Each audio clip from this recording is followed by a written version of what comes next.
Berdasarkan TAP MPRS nomor 9 tahun 1966, pemilu selambat-lambatnya harus dilaksanakan pada tahun 1968.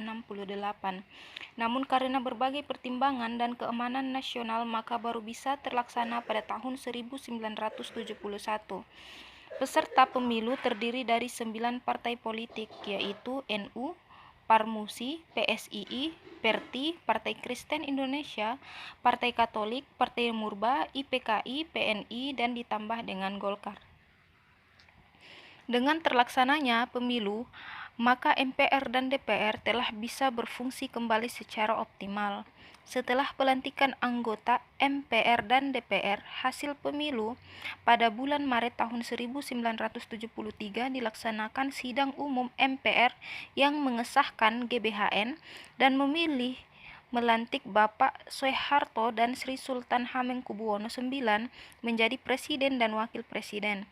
Setelah DPR dan MPR berfungsi, maka BPK sebagai pemeriksa keuangan negara dan Dewan Pertimbangan Agung sebagai pemberi nasihat kepada Presiden juga difungsikan sesuai Undang-Undang Dasar 1945. Setelah pemilu 1971, memperlihatkan bahwa masyarakat masih terpaku pada euforia pemilu tahun 1955 yang multipartai. Partai tersebut menampilkan berbagai aliran politik dan ideologi.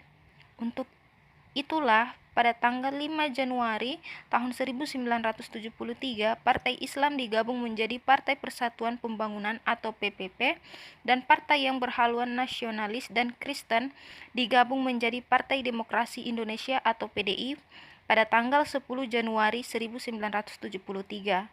Selain kedua kelompok tersebut, ada penyeimbang di tengah golongan karya atau Golkar yang kemudian menjadi peserta pemilu meskipun bukan partai politik.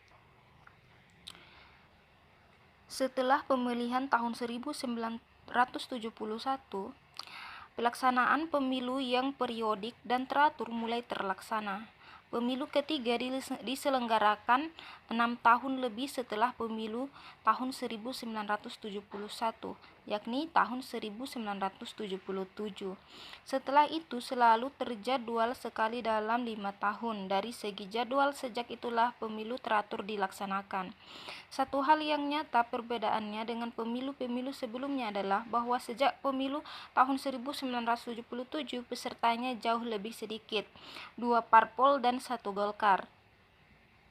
Ini terjadi setelah sebelumnya pemerintah bersama-sama dengan DPR berusaha menyederhanakan jumlah partai dengan membuat Undang-Undang Nomor 3 Tahun 1975 tentang partai politik dan Golkar.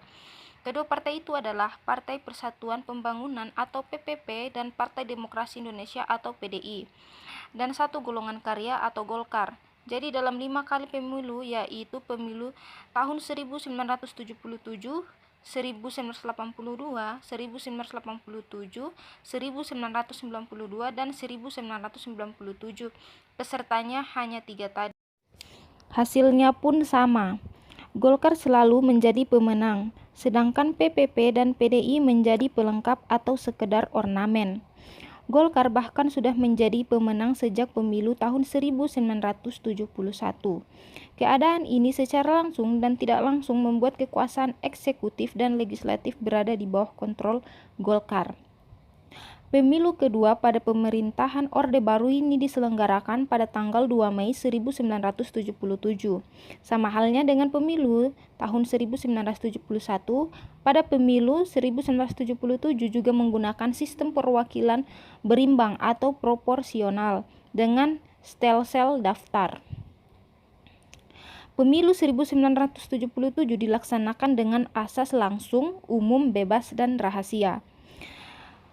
Pemilu tahun 1977 diselenggarakan oleh Badan Penyelenggara Pemilu yang memiliki struktur yang sama dengan penyelenggaraan pada tahun 1971, yaitu PPI di tingkat pusat, PPD 1 di provinsi, PPD 2 di kabupaten atau kota madya, PPS di kecamatan, Pantarlih di desa atau kelurahan, dan KPPS. bagi warga negara Indonesia di luar negeri dibentuk PPLN, PPSLN, dan KPPLN yang bersifat sementara atau ad hoc.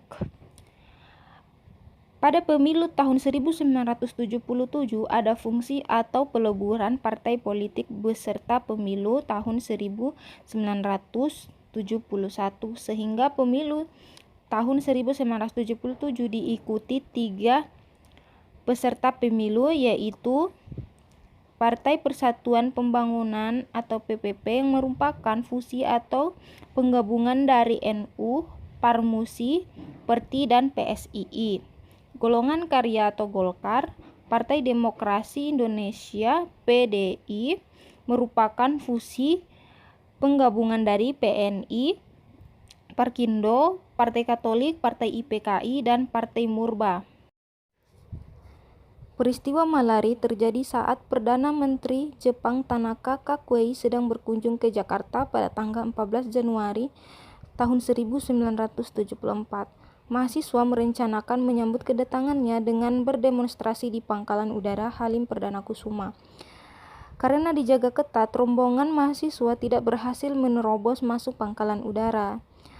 Pada tanggal 17 Januari tahun 1974 pukul 8, PM Jepang diberangkatkan dari istana tidak dengan mobil, tetapi diantar Presiden Soeharto dengan helikopter dari Binagraha ke Pangkalan Udara.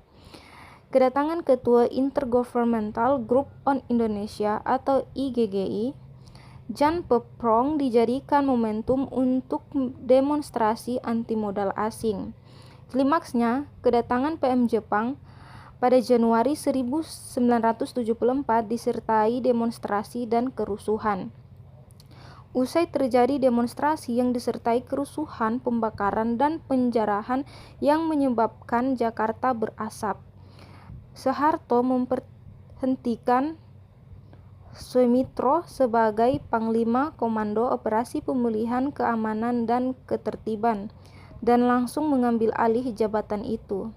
Jabatan Asisten Pribadi Presiden dibubarkan. Kepala Bakin Sutopo Juwono digantikan oleh Yoga Sugomo.